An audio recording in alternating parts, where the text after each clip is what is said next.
মাশাআল্লাহ প্রত্যেকটা কথায় যখন আমি ক্লাস 8 এ পড়ি তারপর দ্য গ্রেট সেল যুগ মানে ওয়েবসাইট যুগ তারপর নুরুস ওসমান সব শেষ হয়েছে ডাবল শেষ হয়েছে শুধু একবার না ডাবল শেষ হয়েছে এত ভালোবাসা এত তামান্না কোথা থেকে আসলো?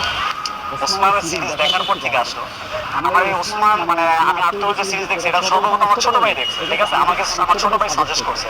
মানে আমার ছোট ভাই দেখে আমাকে সাজেস্ট করার পর ওর ভিতরে কোনো পরিবর্তন দেখি নাই আমি, বাট আমি পরিবর্তন হয়েছে। যেমন আস্তাগফিরুল্লাহ মাশাআল্লাহ প্রত্যেকটা কথায় অটোমেটিক্যালি বের হয়। এটা যার যার ব্যক্তিত্বের উপর নির্ভর করে যে সে কি শিখতেছে ওইটা থেকে কি নিচ্ছে। আমরা ভালো জিনিস নিচ্ছি, আমরা বুঝতে পারছি যে আসলে একজন মুসলমানের কেমন হওয়া উচিত। মুসলমানের জন্য সে তিরিশ আত্মগুলোর পাশাপাশি মানে এটা কতটুকু গুরুত্বপূর্ণ? অনেক গুরুত্বপূর্ণ এই বর্তমান সময়ে আমি মনে করি অনেক গুরুত্বপূর্ণ। ইউরোপ বলিউড এর ভিতরে থেকে মানে অনেক গুরুত্বপূর্ণ আমি মনে করি তিনি ছাত্র নুরুস ওসমান। রিয়েল স্টোরি, এগুলো তো সব ফিকশনাল। আমরা